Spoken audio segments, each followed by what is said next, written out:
When I was 9 years old, my mother warned me about Aunt Linda with a seriousness that chilled me more than any ghost story ever could, telling me to never, under any circumstances, lie in front of her, because she just knew, and at the time I laughed, thinking it was a childish superstition, a story adults tell to keep kids in line, but there was something in her eyes, a tremor, a shadow of fear, that made my stomach knot, and I remember stepping onto the porch with my jacket zipped tight. Feeling the late afternoon sun fade behind the maple trees lining our quiet suburban street, feeling like someone unseen was watching, and in that moment I promised my mother I would never lie in front of Aunt Linda, a promise that would haunt me more than any nightmare for decades. Aunt Linda lived at the end of Sycamore Lane in a pale yellow house, the kind of house that looked harmless on a postcard, with its white trim and neatly cut lawn, but the moment you approached, you sensed something strange, something that made your skin crawl in ways you couldn't explain, the air smelling faintly of flowers, dust, and a sharp chemical note that lingered unpleasantly in your throat, and when she watched you, it was never just a glance.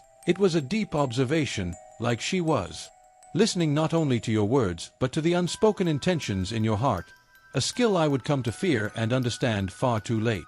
The first time I noticed her uncanny awareness was when she crouched in front of me, her knees making faint cracks on the polished wood floor, and asked if I had washed my hands. I lied automatically, saying yes, only to feel the weight of her gaze pin me in place, and with a gentle, almost sorrowful voice she told me no, instructing me to go wash my hands immediately, her calm certainty sending a shiver down my spine, and that night, I dreamed of sinks overflowing with black, inky water and hands that would never be clean no matter how hard I scrubbed, a nightmarish echo of her silent power.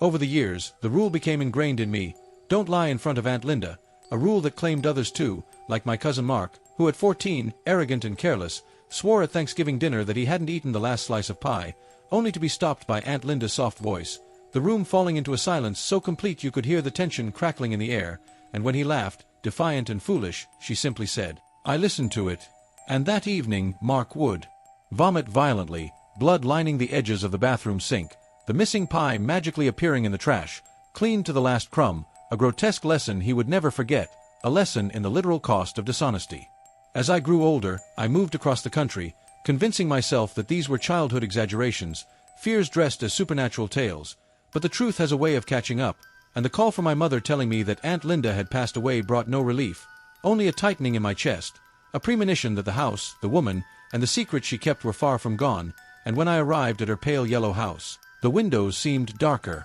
absorbing light rather than reflecting it, the air thick and heavy, the chemical scent stronger than ever, and there she lay in an open casket in the living room, hands folded over a Bible, her face waxy and too smooth, eerily lifelike and yet deeply wrong, and the moment I looked at her, I felt the presence of something beyond death, a listener waiting. After the service, my mother handed me a single envelope, my name written in Aunt Linda's careful hand, containing a cassette tape and a note that read, For when you are ready to be honest, and I remember feeling the weight of fear mixed with curiosity as I climbed the creaking stairs to her immaculate bedroom, pressing play on the old cassette player, hearing her voice fill the room, calm yet unsettling, explaining that she was born listening to lies, that every person's truth is revealed before they speak, that lies rot inside the soul, and that she had spent her life containing them, absorbing the darkness that dishonesty breeds, a confession that twisted the reality of what I thought was a mere old woman into something far more terrifying, an entity that fed on untruths. The cassette described a horror that was psychological and supernatural,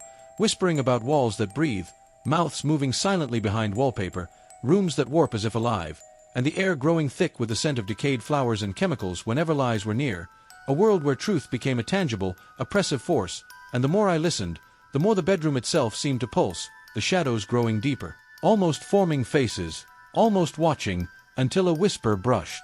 against my ear demanding, Tell me the truth, and I froze, realizing that my every thought, hesitation, and denial was being judged by the presence that was Aunt Linda, not merely dead but transformed into something beyond comprehension, something that demanded honesty in ways I had never understood. I found myself confessing things I had buried deep inside, why I moved so far away, why I avoided holidays, the unresolved grief over my father, and each truth seemed to ease the oppressive weight, while lies made the walls squeeze around me, bending reality, stretching stairs into impossible angles, and making the living room guests freeze mid-movement, their eyes glassy, their mouths forming silent screams, until the house became a labyrinth of conscience and fear, a psychological trial that left me trembling, sobbing, my heart hammering as I recognized that the house itself was a repository of human dishonesty, and that Aunt Linda had become a vessel for the collective lies of everyone she had ever encountered, feeding on their untruths, expanding into a living horror that now required my own confessions to maintain balance.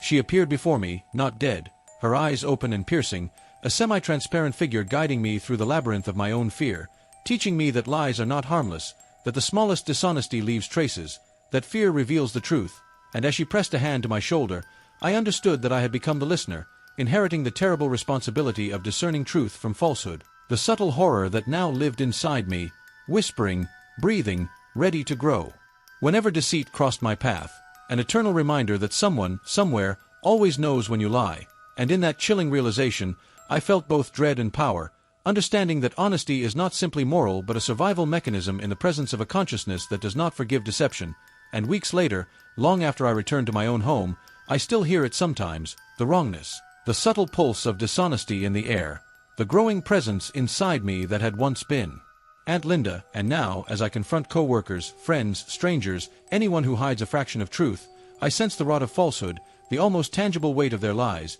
and I speak softly, sometimes unervingly, sometimes terrifyingly. No, you're not. Knowing that somewhere deep within my chest, the house, the listener, the horror that was Aunt Linda waits, hungry and patient, teaching me that no lie goes unnoticed, that the truth is eternal and oppressive, and that the horror of honesty is far greater than anything a mind can imagine, because now, in me, it lives, observes, and waits for the next lie to feed upon.